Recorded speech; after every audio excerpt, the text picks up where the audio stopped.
baby. Oh, hello. Are you snacking? I swear, if you chew into this microphone.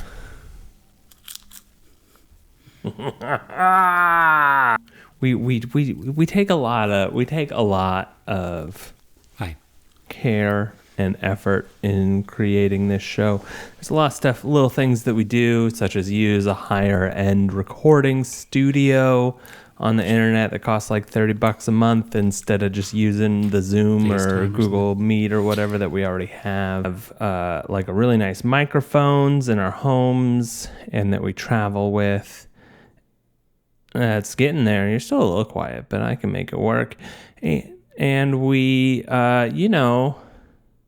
we do a lot. And then sometimes we sabotage ourselves by eating sunflower seeds and popcorn into a microphone.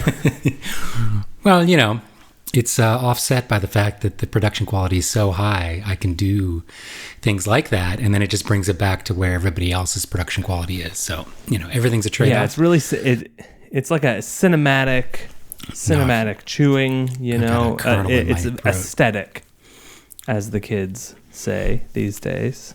Hopefully, the connection remains strong and vibrant between us, as I am currently in the middle of gray, rainy, windy weather somewhere in the middle of Iceland. But I think we're okay. In fact, I would have been fine yesterday when we were planning to record. It was our platform that was having issues, not me. It was our fancy platform. Sam, can I just... I have a quick cue. I don't know if you remember back to like episode 6 or 7. We talked about how we were going to go to Iceland. Vaguely. And then maybe here you are in Iceland. I'm just laying the course here for our trip. I'm just mapping the Okay. Yeah, this is a pre-planning trip. Got it. Should we do the thing where we just embrace the cliche and hold a photographer's workshop in Reykjavik, and that's when we go? You could do that. Yeah. There's definitely enough interest, I think, always to come to Iceland. Problem is, this is like the last month where the weather is reasonably comfortable. Oh yeah, we gotta do like April and May next year. May for sure. Yeah, that would be amazing. Okay. Problem with you heard it here first. Those constrained, more northern countries. Same with Sweden, Norway, Iceland. Is the wedding season is a little bit shorter of a window, so you can do things in May, maybe in April, but by then it's already been picking up where we live, because the weather gets nicer earlier by about 3 to 4 weeks, I would say, on average, if not more. So it's just tricky timing, that's all. But I would love to. First Class Workshop /X Sam Hurd Photography, brought to you by Insight.photo and Glass. Yeah, the trifecta. Here's the thing, though. So I think with a lot of what I've seen in Icelandic workshops and experiences, it is really a wonderful environment to shoot, and the photos kind of work for themselves in terms of virality and engagement. Like, you are going to get great feedback. Any photo, anytime you take any picture in Iceland, because Iceland is beautiful. Yep. But for a learning scenario, I would be inclined to structure much of the shooting, maybe just one solid day, but a lot of it toward just shooting in the downtown Reykjavik area. That's much more realistic to what, people would really be experiencing in their hometowns. Not just if you're a wedding photographer, right? Or a portrait, like if just in general. Maybe if you're portraits, it doesn't matter as much. But that's one thing I've always really not liked from the very beginning about a lot of workshops that are set up to photograph a couple in wedding attire and set up with a styled backdrop that looks like a wedding, blah, blah, blah.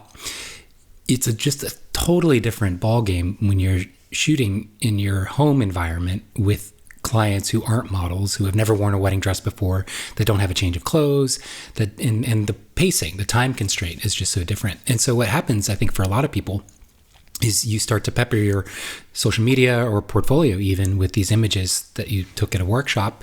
You might even disclose that these were at a workshop. But for clients that don't know any better, or for you having not really thought it through, if you're just starting out, there's a mismatch in expectation there, right? So they're expecting a certain look that you are saying you can deliver, but given the reality of what happens on their wedding day, you're unlikely to be able to deliver that.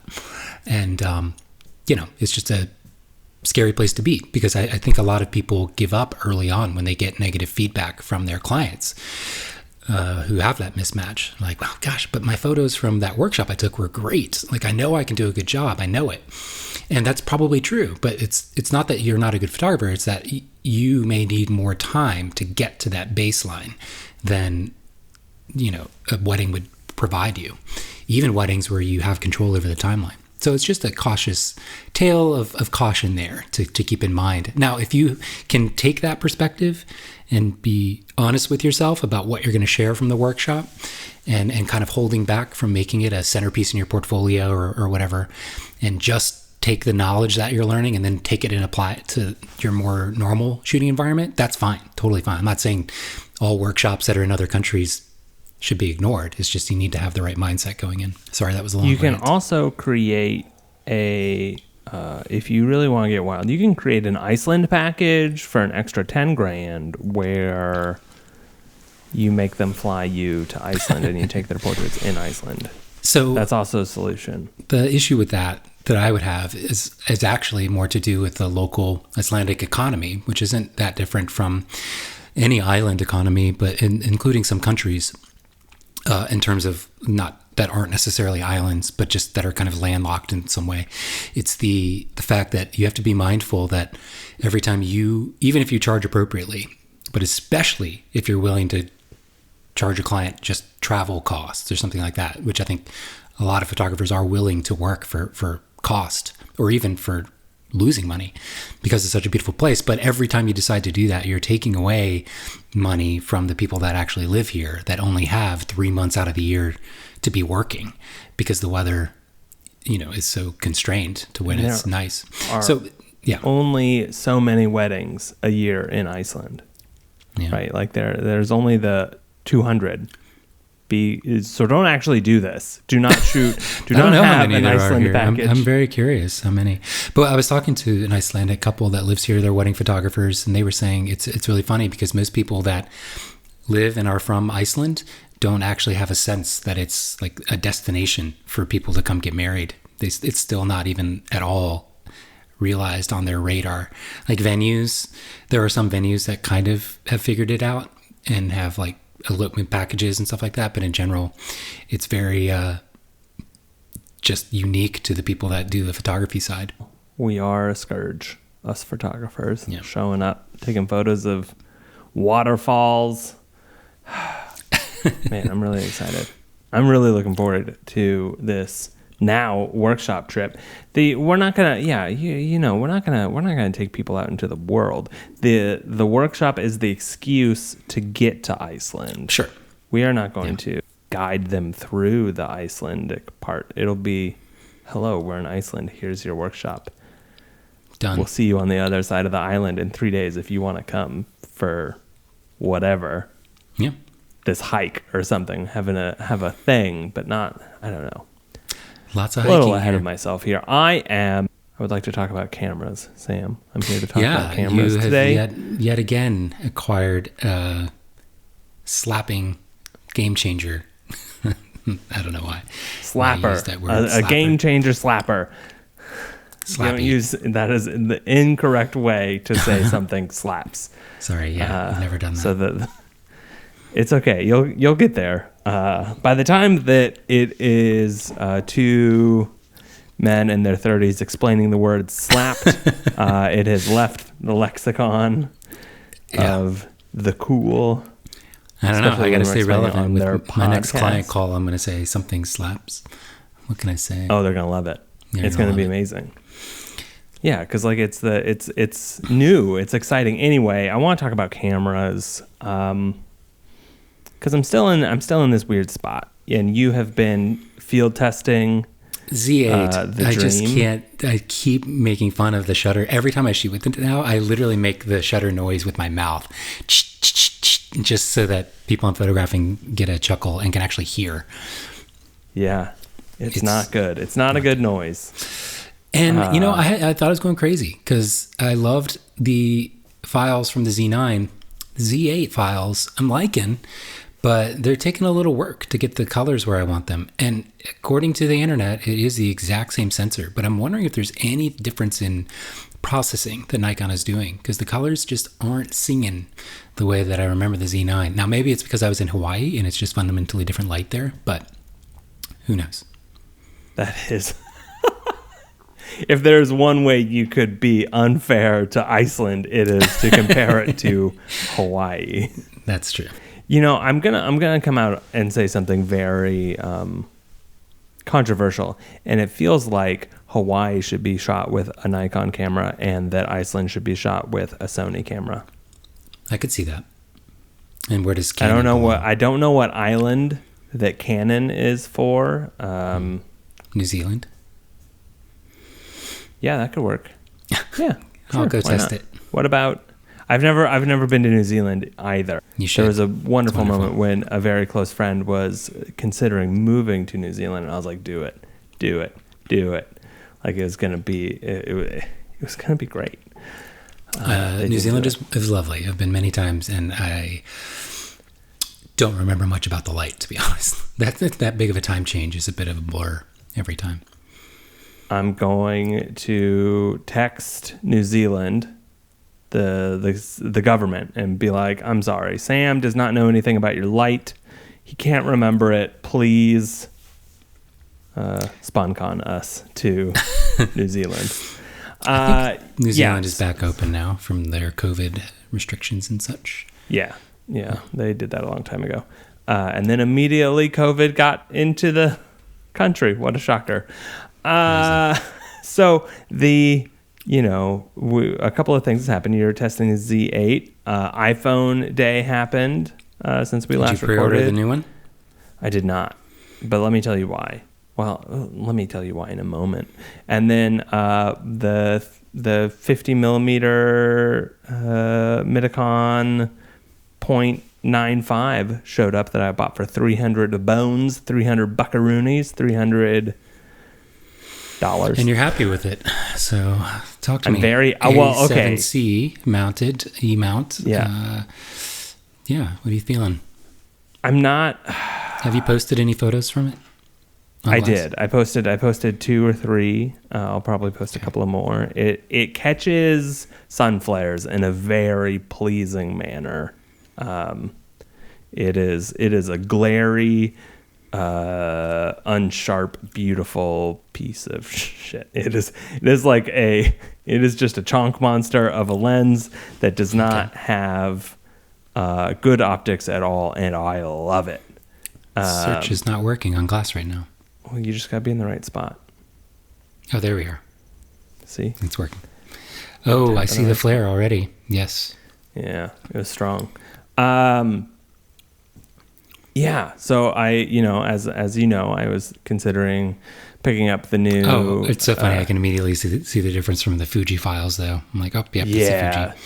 So that's the rough part here. And like, I know that there's going to be this difference, right? Like 103 megapixels versus 24 is always going to be a lot of different information in there. But I'm hoping it's close enough, right? I need to shoot with it for another week or two to be like, oh, this is in no way going to be a replacement, but a supplement to, right? Like I'm not wild about how Sony cameras render on their own, or with their G-mount lenses. Like everything's a little too sharp, as we talked about last week for me. But professionally, that's good, right? Like that's what you actually want. You want sharp, deliverable photos that look nice. And so that's fine, even though it won't work for my personal work. I'm hoping that using this Midicon lens will allow me to make personal work with it when I am in a situation that would allow it, or when I wouldn't want to carry the GFX or unable to carry the GFX, etc. And it's pretty good. It feels terrible on like mounted to the camera itself. There's not enough space between where the lens ends and the finger grip. So it you stick your finger in it, like the camera catches. body. That's my issue with small camera bodies in general. There is a point where even if by the grace of mirrorless technology you have the ability to make a teeny tiny camera body, like have some modularity to it so that people with larger hands or people that have a preference for more grip can still comfortably use the thing. I'm not saying that's exactly what you just described. I'm guessing it's a combination of the Midicon lens size against the Sony body, but that is the smallest, I think, Sony body that they have with interchangeable lenses, and it's real quite small. Tiny. Yeah. And like, I think the reason that I want it to be that small is because it makes sense to have something that small that can be mounted to a small, cheap, like DJI Ronin, DJI Ronin gimbal for filming, and it like makes filming easier having a smaller camera versus a larger one. And so it's like, oh, that's appealing, but it's still like, it doesn't feel amazing in the hands. But today I was like, oh, this is fun, right? Like I had fun shooting with it in a way that I didn't expect, and that I haven't had with non GFX cameras this year, I guess, right? Like I don't know. It's been hard to find. You did have a positive little energy with the R3, but maybe that was more about the settings than the camera itself. Yeah, I mean, that was fine. That was fun. It was fun to learn about all the extra stuff. But like, I also didn't edit any of those files, right? Like you kept the cards and then just ran them through your stuff and selected whatever you're going to select. I have no idea if any of my photos turned out. I hope they did for your sake and your client's sake. Although you do still owe me some Fuji files. It's fine. Oh, sure I do. I don't think you took many with that camera, but all good. No, but I did take like a couple of nice portraits. Okay. Oops. Yeah, well, I'll get Why did you right not on buy that. the new iPhone? So I didn't buy the new iPhone because Apple really hates the gays in their Pro lineups. Everything is like wonderful and fun and colorful, and then you add the word Pro, and it suddenly costs $400 more, and you get boring, desaturated slate. Yeah, what's up with that? I'm not that sad. I don't know. It makes me the beautiful pink that they released this year for the iPhone 15 is amazing, and I might just upgrade to that. I don't need to upgrade, right? Like my phone just got replaced because I dropped it, and we're in that weird spot right now where the stuff that makes it good or great or worth upgrading for is like really hard to find now. You know, like if you have an older phone, upgrading is gonna rule, right? But like if you have a really good phone from 2 years ago, upgrading's gonna like make it a little better. I'm really excited about the spatial video. I think that'll be fun. Play around with in combination with the Vision headset. I think outside of that, it's going to be silly. But, you know, I was thinking more and more about the experience of what's captured on these spatial video devices. And though I believe that the capture is going, when experienced through the Vision Pro headset, is going to seem very realistic, I think one area it's going to totally break the fun and the immersion of it is the fact that it's not capturing like a 360 perspective. So you will move and turn your head, I think, and it's all going to stay static as a visual perspective. And then even if you're recording capture from the Vision Pro headset itself, it's still probably only capturing what you have directed in that moment with your headset or with the spatial video on your phone. So, you know, you're sitting stationary and stuff starts to move. It's still going to be, though visually perfect to what it was like to be there in reality, or very, very close, not as immersive as I was previously thinking. I don't know why I had in my head that, you know, I'd be able to look to the left and it would, you know, have like a 180 perspective, but no way, because it's Yeah, not that's capturing bananas. a circle.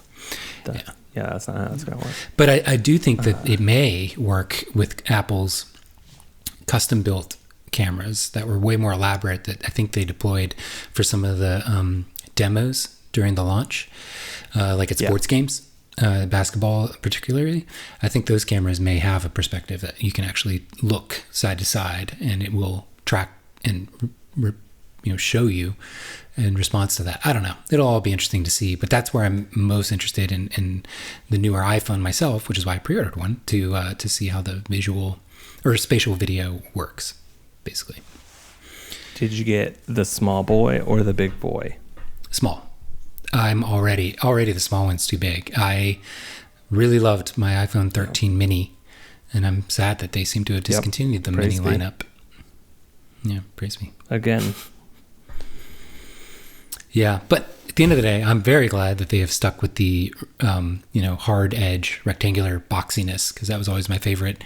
The iPhone 4 and 4S and 5 and 5S. Once they did the 6 with the rounded corners, I was always in sort of a purgatory. So Yeah. But that means you didn't get your 5X zoom. So, your 5X optical. Oh, okay. Well, that's fair.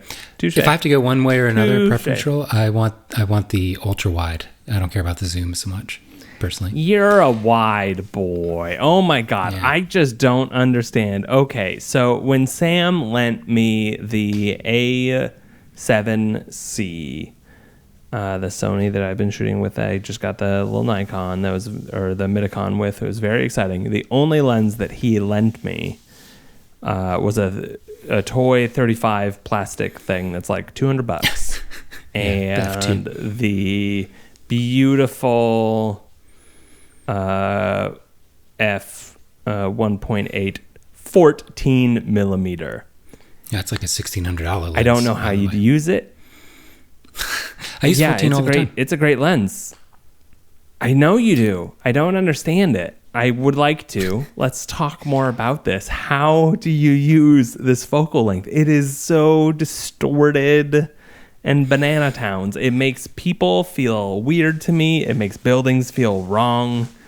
I'm a big fan of the straighten tool in Lightroom to get my straight lines or at least perspective shifts. Can't do that with a 14 because it just makes It just actually, depending on how much distortion is there originally, it ends up cropping it in so much that you're actually more getting a perspective of like a 20 or something, depending on how much it needs to crop in to correct for the distortion. But for me, what tends to gravitate, like that lens choice is what I lean toward, is really narrow spaces. So really, really small, constrained, contained environments. Not to, the only reason for that is when you combine an ultra wide lens in a really narrow, say like alleyway or hallway or something, and if there's not too much visual clutter from signs or wires or whatever along the walls, it really creates this impossible perspective that accentuates all those leading lines in a way that no other lens will do. And so you do not, now I will say ultra wide lenses are probably the most varied that I've experienced in terms of quality, where you might have a 14 millimeter from one manufacturer and then a 14 millimeter from another. And yeah, they're both the same aperture, but the distortion is totally a different ballgame. So outside of having a decent quality 14 millimeter to begin with, in terms of not too much distortion, you do still need to have a sense of range of where you can put your primary subject from center to the edge to where you'll be able to correct for some of that distortion, if there is some, which there always will be a little bit, in a way that doesn't make them look inhuman and like a Gumby stretch thing that doesn't make sense. So it's about testing. Like the Nikon Gumby 16, the Nikon 16 millimeter is awful. Or sorry, Canon 16 millimeter. It's also very cheap, but it's practically unusable. I don't know why I didn't just send it back, except that it's so cheap that whatever. I might as well just keep it to hang on for whatever future purpose I might need, or an emergency backup or something. But the Samyang 14, which is only a $600 lens, performs beautifully. Very, very nice. And where it does distort, it doesn't do it in this bulbous way. It does it in a stretchy, straight line way. So it kind of stretches the edges out, which is really nice. So it just takes a lot of experimentation. Maybe you just haven't tried the right one. But that Sony one is pretty well designed, the 14-1.8. Or maybe it's a 1.4. Can't remember. But it's very well designed. I don't think I've ever shot portraits with it, though. I really only used it for filming a couple times. So the looking through this, because I'm going to keep asking these here questions. It looks like you usually use a 14, 24, and 50. I know we've talked about this before. I can't remember if it was on the pod, on the EA, or if it was in person. I don't know why you hate 35, man. 35 is a beautiful, wonderful focal length. Well, it's interesting. I don't hate 35. And it's funny because people will ask me, if you had to pick one lens only, what would you pick? I would pick the 35 if it was literally my only option, because it does provide the most range to cover an entire wedding. The 50, though, that's what I shoot the most. You will occasionally, especially when requested a group photo or a room shot, those times of a wedding day, the 50 is just not going to be wide enough. It's just not, which is... If I have the option of having a 24 with me, boom, pop that out, and now the width is exaggerated and epic, which is why I like floating between those two. But without those, the 35 is the sweet spot of everything you would need, practically everything. I could still imagine one or two scenarios where you need a little more width, but you'll probably be fine. And so I don't hate the 35. I will probably buy the Red Ring Canon 35, which I'm shocked they haven't released yet. It's kind of mind-blowing because people love 35 so much. Yeah. So that 35 1.4 or 1.2, when they release it, I'll definitely buy it. And it's my go-to like safe zone lens if I get bored during like a cocktail hour, something like that. But I don't remember the last time I used it for a portrait at all. I don't remember the last time you uploaded a photo with a 35. Looking at all of your uploads right now, I am back 3 months ago and counting. And you are pretty regularly you're a pretty regular uploader. So we're talking, multiple photos per week, per month. So we're 4 months back now. None of these are with a 35. No. I'm trying to think. I think I do own the Canon EF 35, but I don't remember the last time I brought it. So. Okay, so you're saying, shout out to the Silver Ring. You've told me words. You said about what? I would use it. I would take it. If I had to pick it, that's the one I would pick. But your actions, Sam, your actions. Well, that's because I don't have to. You would not pick it. The other big thing, though, to keep in mind with any focal length, which I'm sure we've talked about before, if not here, then I've talked about it a lot on my Patreon, is the personality that is required based on the lens focal length that you've chosen. So, like, imagine taking it to the logical extreme. If you're a little more introverted and shy and want to give couples some space and some room from the sound of the camera and your presence, you're probably going to shoot more of like 35-85, or maybe even like a 135 or a 70-200, right? Where you could be across the entire park and just scoping them out like a PI. I don't like that. Now, that's not to say that I'm not a pretty relaxing, soft demeanor with my couples, but I like the trade-off of shooting with 24 very close, where I'm really in it, and then the natural perspective of the 24, especially when you're really close to somebody, as the viewer, really, really immerses you in that scene because there's so much context in the width of everything in the environment that's happening without too much crazy distortion. That's the other issue with an ultra wide. You can't get away as much with being super close to your subject because the distortion just becomes too crazy. That 24 is really the sweet spot. Maybe a 20 millimeter is also acceptable, but all the 24 millimeters I've played with have giant, huge front ends. There's a Sigma 20 1.4, which is great.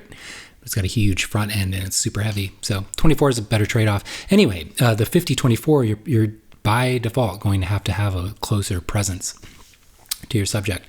And longer the lenses you go, that 35-85 combo, the further away it affords you to be.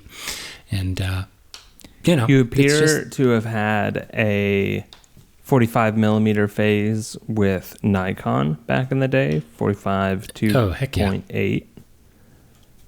Yeah, I'm slowly ramping back into that a little more with Canon, but that's true. That was a phase, and now it seems, I tend to be reactive to what other photographers are doing too, even though I limit my intake. But when I see other people doing a lot of tilt shift blur photos or, some look, I tend to kind of not gravitate to it as much. So it kind of cycles as everything does.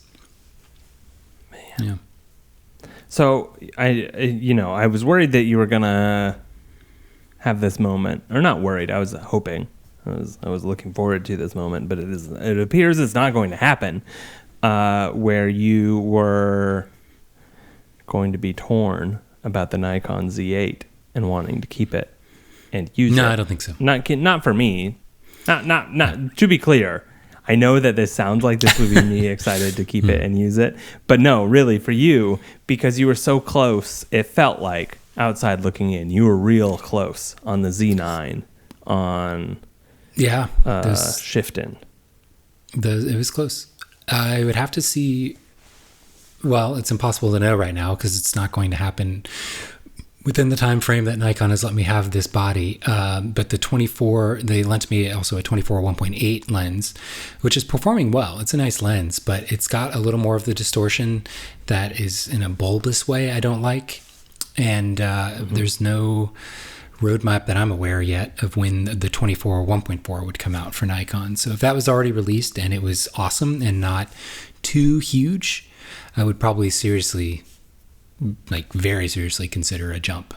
But with the 51.2 being as big as it is, the 24 1.4, when and if they release it, needs to be much more reasonable. If they're both gigantic, that's a no across the board. It's just not going to happen. But we'll see.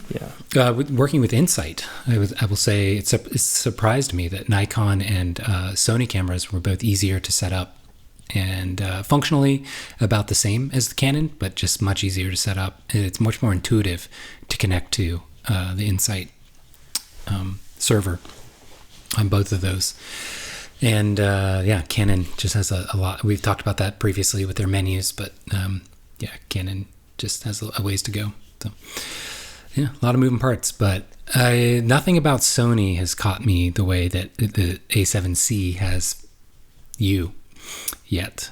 But well, I don't know if I'm caught so much as just trying to solve an impossible problem of needing a mirrorless camera that works for professional work while also shooting really nice video while being small and while trying to, I'm asking a lot of a camera here, and I know that I'm gonna have to not have everything that I want, or it won't be the ideal version of what I want.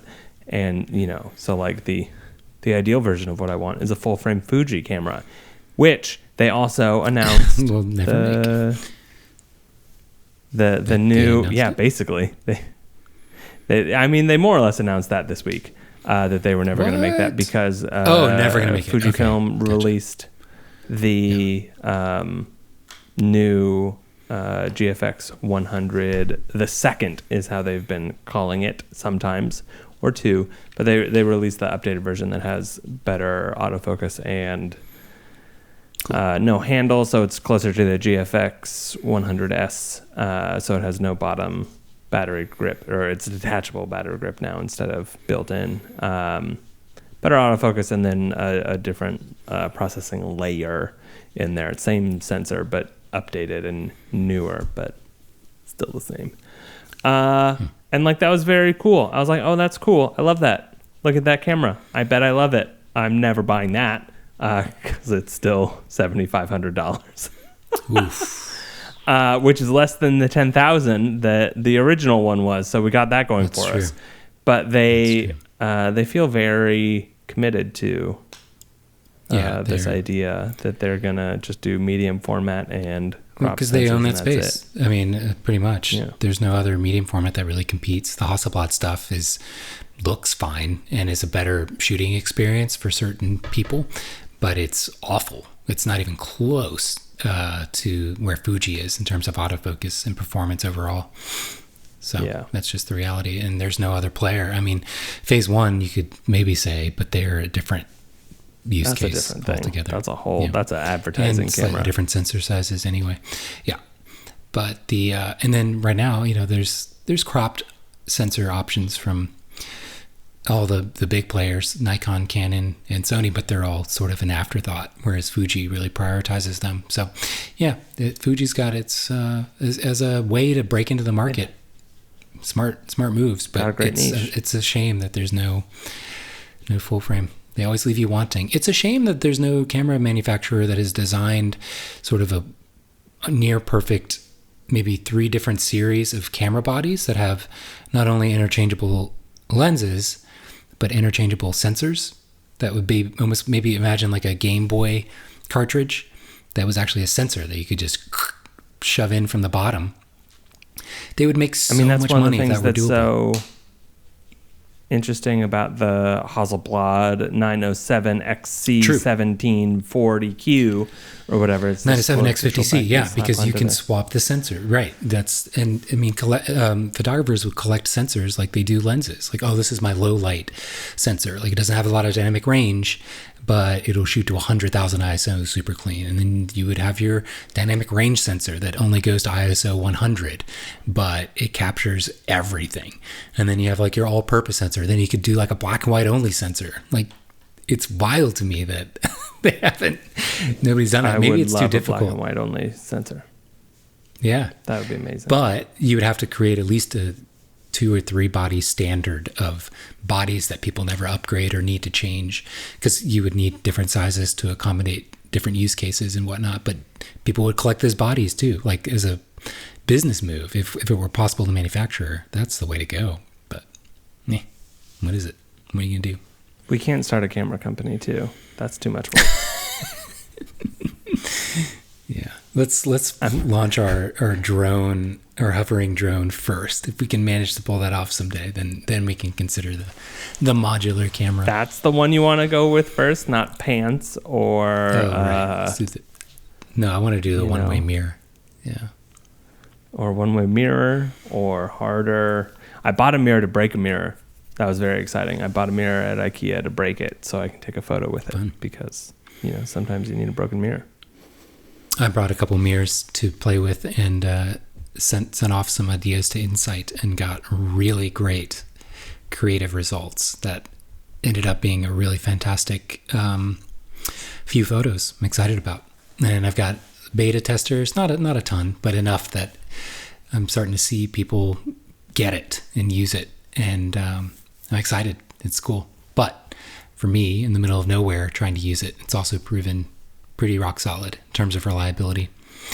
Yeah. And I remember when, just as recently as when we were shooting together, that wedding that you need to deliver those files from, there was a consistent issue, even with like close to solid cell phone reception, where the JPEGs would corrupt. It would like 75% transfer, then be gray the rest of the way, and Insight would break. It would just be unable to read the JPEG file completely. That issue has been entirely resolved. There's no more. What did you call it? It's not brick walled. It's and it's not just corrupted. It's something when the file is not entirely sent, and then it's just gray for like the bottom portion. What was that called? Oh, I know what you're talking about. I don't remember what I called it. I'm sure it was the correct term, but then I said it to you, and it left my brain forever. Forever, and then into mine, and then it's gone because things disappear in my head. But that was something I was gave really you glad that to see information because I trusted you with it. Certain areas I was shooting, obviously there's no reception at all, which is actually pretty rare in Iceland. It's not going to work, but down to 1 bar, if it was able to transfer, it would do it in its entirety and be reliably rendered. So that was nice. Hell yeah. Love that. Yeah. We'll love a stress test. Love a stress test. Next weekend is the Glass Baltimore meetup. What day? Yeah. The 28th, I think it is. Okay. Well, that's not next weekend. Next weekend is 23rd, 24th. Well, hang on. You're correct. It's that one. 28th or 29th or whatever. I don't know, man. 23rd, 24th. I've got it written down. A 3 looks like I've a got half it eight. written down. 23rd. Oh, no, I have a wedding. 23rd. When's your wedding? Bummer. All day. The afternoon. All day. Yeah, well, we'll just DC. do it at your wedding. That's fine. We'll just show up to the Don't mind reception this, and be like, 3 tables. They're not wedding crashers. They're with me, guys. yeah, it's just a gaggle of photographers here to help. And then Sunday, October 1st, is New York City. And that's then exciting. Saturday, October 7th, is Amsterdam. I have no idea where we're going to do New York. By the time this comes out, this will be a problem that future Daniel figuratively and probably will have solved, like legitimately solved. A lot of adjectives for this problem. New York City is a terrible, horrible place to hold a meetup because it is huge. It's hard to get people to go from one borough to another, and space is impossible to find in general. No one will give you a spot for free. But we don't know how many people are coming, so we don't know if we can just show up at a coffee shop and be like, hi, we're just in this coffee shop. Oh, no, there are 20 people here. Or if they're going to be, 50 people that show up, because we have, an unknown but high number of photographers that use glass in New York City. And so this is a bit of a mess. That is a challenge. I really need to select to do it somewhere. On a budge is a problem. Yes. Yep. We were talking with an unnamed company for sponsorship, but that didn't work out. And so, c'est la vie. Companies based in New York doing it live on the photography side. Yeah, but that's it's not exciting. ideal. What has So that'll be been nice. the kind of big? How many have you done now? Just 1 or 2? Meetups. We've done 2, so this will be 3, 4, and 5. What is the biggest takeaway you think you've had? Any positives now that it's sort of there's some distance between the event and today? Yeah. Have you noticed like a strengthened connection with people that were there, or? Yeah, that, right? Like, I think that it helps solidify the community as a place for the people that come, right? Like right now it's like this really fun internet space that we all hang out in. Hooray! But like putting internet spaces IRL is a big thing that like just, connection in person matters. It's wild. I say that as a remote worker that spends the majority of my time alone, but the time that you get to spend in person I think the matters. reality for a lot of photographers is they do tend to work in isolating jobs, especially if that's what they do full time. On the wedding side, that is a common issue that people. Yeah, 100%. I think that's why wedding photography conferences, if there is a photography conference, it tends to have a heavy skew toward weddings. It's because people want that reason to go out and actually see another human being for a weekend make a or friend something. that Yes. isn't just their client at their wedding day, right? Like, Yeah. oh yeah, we're having a nice time shooting photos together, but also you're paying me a lot of money, and if I screw up the photos, I have to call in You are insurance or not going to whatever. be my friend. Yeah. Yeah. So like that part has been good. There's like the handful of people that have come have immediately gotten it, right? Like the handful of people that have come that aren't members of Glass, because I say that, if you come, we'll just give you a free membership if you don't have it, because like that's just a nice little perk for coming to a meetup. And so like sharing that has been really nice. And those people like get it immediately, as opposed to right now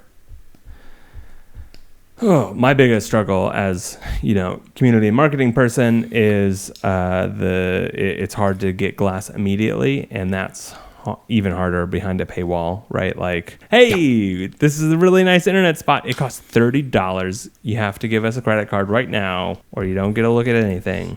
Please do. It's like a really rough sell, and we know that, right? Like that. These are intentional choices that we've made for helping keep spam out and cut down on, bad actors. But then it also cuts down on people who would legitimately enjoy Glass that have a legitimate beef with like, oh no, I'm not going to do that. Bye. Right. Like one big selling point, if anybody's listening, is if you've ever been a part of a photography community online in the past that has most likely dissolved, I think a big up. Now, this we don't know because Glass has only existed for a few years, but something that we've talked about this before, the difference between having a financial investment. You just tend to care a little bit more, and it's less likely to be a shift out. Like for me, a lot of the photography groups that I really loved, eventually once a new platform came along, like Facebook groups, everybody tried to kind of move over there, and that's what killed the group. That's what killed it. And I think that's just a lot less likely to happen when the platform itself, there's always been the presumption of money exchanged, and there's always like the entire business has been built on that expectation from the ground up. So there's not going to, I would think, be any totally fundamental shifts that would cause people to, get fed up with it or bored of it in a certain way that it would kill the group or the community that had been built. So that's one thing that if you just look back and you've been part of a group in a forum or something like that, think about, even if that forum still exists, why is it not as vibrant as it used to be? And I guarantee it comes down to the fact that there was no real ask from the users other than their attention and time. And when you, again, are a little bit more financially invested, even though it's like $30 a year, there's a little bit more staying power and emotional investment in that, I think. And when there's no chance, likely, I'm guessing, that the platform is going to be fundamentally changed in a way with advertising or sponsorships or something like that. It keeps it sanitized in a way that I think is really positive for long-term building, because it's a shame. I mean, the people that I used to connect with and look forward to their work every day, they still exist as humans in the world. They're still there. Yeah. But I just never interact with them anymore. And I know that I would love to, but and we all know, choosing to actively follow somebody on the free platforms like Instagram, which I do with the vast majority of those people, doesn't mean I ever see their posts. In fact, I really never do. It's odd. Yeah. That's the way it is. It's like one of those, if you were watching this on Sam's YouTube instead of listening to just our voices, you definitely saw me dissociate like 60 seconds ago, just because like it's such a like complex problem that I have spent my entire life, but also the last 2.5 years just like deeply thinking about and trying everything I can to solve. And like there's no easy solve for this. There's no quick fix. And how like when your friend goes through a really bad breakup and they need to like exist for a while and just heal and recover, and then they're like, okay, I'm gonna start dating again, I'm ready to get hurt again, right? That is literally the mindset that everyone has when they join a new network, right? Yes, right, that's like true. Because you have to be ready to get hurt again, because when these places disappear, it's like soul crushing and sad. And, that's one of the reasons we charge money for it. So we're way less likely to disappear. Well, this is one of the things I've never understood about the internet is especially the people who moderate and build a lot of these communities. And you see this probably the most often on something like Reddit, where, the moderators of these places, I've always been confused, especially with Reddit, with some of the bigger groups where it's like, how is this not a full-time job for somebody to moderate a group of a million people? Or, you have a couple moderators and you're like, they're literally just volunteering. How is that? Yep. How did Reddit pull that off? Because that's crazy. Now, I'm sure, there was a group that was really popular, a Facebook group called Looks Like Film. And I thought the same thing. Like, how are they managing 40,000 people in this group? And it's like, okay, they did for a while and then they monetized. But guess what that did? That made them a bunch of money to help offset their time, and then it killed the group. I'm sure it's still semi-active, but it's nothing like it used to be. Looks like film died. Yeah. Reddit groups, I think it's harder to monetize. I haven't seen a way that I've been involved that's happened, but it's just odd that, to me, that, so if you do get somebody who's really passionate about a space and then it dies because they try and monetize and that eventually fails, or they just realize I don't have time to put into this anymore, the chances of that same person doing it again, or somebody else who has observed that life cycle occur, do it on a new platform themselves, like, it just collapses the entire motivation behind wanting to do something, and staying excited about something like that, which just further pushes people into their own little silos of algorithms, which is just the worst way to build a long-term community, I think. So it's a sad thing. You're right to see that, but that's why it's like, God, $5 a month. And I hate sometimes when our podcast starts sounding like just a promotion for Glass, but I just don't hate to bring that. it back to the money side of things with Insight, I've been playing around with pricing, and it's like the cheapest I can really possibly maybe make it cost is around $30, but not even for everybody. That would only be like short-term specials, because there's so many different costs involved with having to pay per text message, having to pay to send text messages that have embedded media, having to make the renders, having to pay for stuff when even renders fail. There's still background costs associated with that, and having to do all this stuff adds up. And I'm like, sorry, this is as cheap as I can possibly make it and still make some money. Just thinking to the fact that, $5 a month for something like Glass, which doesn't have a huge amount of scale, right? Like Netflix, which also, all of those services clearly were operating at a loss for many years that were $10, $15 a month. Now they're all, if you notice, your bill has gone up steadily every year to be closer to 2025. Yeah. What? I mean, studios aren't a great example for scaling costs, because like Netflix wasn't operating at a loss in that instance. They were rolling in cash. They were just then reinvesting it in the product, etc., and or stock buybacks and CEO. Yeah. They're also public. You're right. I was just trying to think of a clear example of where one thing started costing a certain amount, and for many different reasons, now it costs a heck of a lot more, even with the benefit of having gigantics, having scaled to as large as they're ever going to be, probably. But yeah, like the fact that Glass is $5 is crazy. Or a lot of people's Patreons, which are $5 or $10. It's like, it's such a good deal, assuming you can maintain that over time. Yeah. Yeah.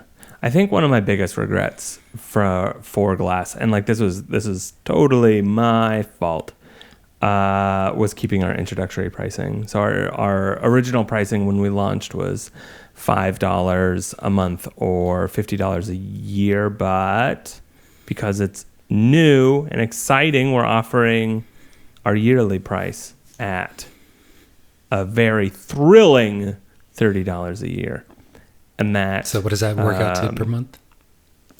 It's like just under $3. It's like $2.50 a month. Nice. That's insane. Yeah. So it's half of what it costs for monthly, because for us having a yearly subscription is significantly better, even though monthly is a little bit more money. We know it's more consistent. We know that you're sticking around. The people that stick around longer in Glass are more likely to renew, versus people who are using it monthly are like, oh, I don't know, this isn't for me. Or you have a down month, or you forget about it for a month and you immediately cancel. With a year, it's like, oh, whatever, I've still got 11 months. I'll just upload it, or, that sort of thing. And so we push towards yearly because that's a more stable metric for understanding our business and less vitriolic, which is great.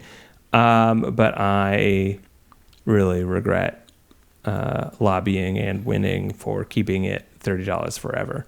Like 8 weeks after, we're like, oh, wait, no, our economics work out for this. And they do, right? Yeah, but you're a business and it's fine. But right, that $20 a year difference between 50 and 30, the people that $20 matters for, the 30 matters too. or Yeah. I would almost certainly just give a membership to if they emailed us, right? Like we have people who email us all the time. They're like, I would love to be a part of Glass, but I'm a student, or I'm I'm disabled, or I am between jobs right now, or whatever. And it's like, oh, okay, here you go. Here's your code. Because like we're not going to gatekeep. We got to keep the lights on, but I'm not going to gatekeep the thing. If you just ask for it, just ask me for a membership. If you can't afford it, and I think that's a much better approach PSA. than having just like a blanket box to pay what you want type. I've seen that happen a lot with other crowdsourced, like Patreon competitors, especially, where it's like you could have a pay what you want box, even down to $0. And it's like, nah, keep the value high by having a defined concrete price, and then kind of make it signal in certain ways, if not outright say it on the Sidekick podcast, that, hey, email us and of course we'll take care of you. But yeah, I think that's a much better approach. I will say one thing I found really interesting just on the business side of stuff is one of the things I played around with was boosting and advertising posts to grow my Patreon. Once the organic growth clearly had a plateau, it was a nice, huge, steady line that was very clear, and then it of growth for a while, and then it plateaued, as it's going to, because my audience is only so big and will only grow so much unless something crazy happens. The thing that I realized as I was talking to people that do like PPC marketing, pay-per-click marketing, like professional people that like set businesses up to do Google ads and stuff like that, I was constantly like, hey, I have a budget. Like, can you teach me some of these methods? Like, what should I be expecting to spend for ads? All the stuff like retargeting and like how much I should pay for those versus, what is the, it's like when you get somebody lukewarm, where they're just kind of browsing and then you retarget them and then they come back and now they're like a hot, I don't know. The funnel logic is, I think, hilarious and not at all realistic, but there is some truth to how people can discover you and maintain it. The bottom line was everybody kind of came back and said, look, for no matter how much you want to spend, the baseline essentially product being only $10 or now $12 a month, it's just not enough. Like just the way those platforms are structured, you aren't going to get enough return for your money to get those ads in front of people who would likely buy them, unless it was more like a $50 to $100 plus product, which is why I think you see an inflationary rise, not just because of the economy, but why like things like pants and shirts and shoes are all over like $100 now. It's because those companies have to funnel a certain amount of money into marketing, and that offsets how much they can make. So it just forces them to charge more. That's why you're not seeing $50 sneakers the way maybe you used to. So that's my guess. And the only thing I can point to is my experience is trying to advertise to get people to convert for a $10 essentially product. It's just, you can't advertise for that. You're not going to make it unless it's on a different platform than the big ones like Google or Facebook. It's brutal and weird out there. I don't recommend starting a company. If you want to, my advice, this has always been my advice, but especially now my advice is don't. And then if you say, no, I really want to, I'll say, okay, but cool, don't. But if you do it the third time or come back the third time, I'll be like, okay, no, I can give you other additional advice. But that 2-time don't is a pretty important don't. Well, I think it really works to your advantage if the company you start or the thing that you do has multiple points of potential revenue beyond. I mean, that's one of the amazing things about doing photography is you have your core photography craft that people can hire you to make. They can commission you to do something. You can sell prints of that thing, which is, all of this is really hard to do, but at least you have multiple avenues that you can take this one craft and turn it into something more. In terms of revenue streams, if you're interested in doing that. But they're all still very difficult in their own right. But if you only made photography pants and that was your whole business, is selling photography pants, you're really kind of stuck, and it's tough. Oh no, our whole business. Well, we can't be a business of selling photography pants and a random. Maybe we should just make a company that sells products that are completely distinct from one to the other. Like, we only make photography pants, no photographer t-shirts or shoes or underwear, just the pants, then just the one-way mirror and just a floating drone. Just we're going where we could call it ADHD or something, going where we want. We're going piques our interest. Well, Sam, I'm going to go continue dreading about if I should upgrade and swap to a different camera or not. Take a little afternoon walk, see how it does in the afternoon light. Okay. Sounds good. I appreciate you. I appreciate you. Talk to you soon. Bye. See you soon, etc. Adios. Done. 1, 2,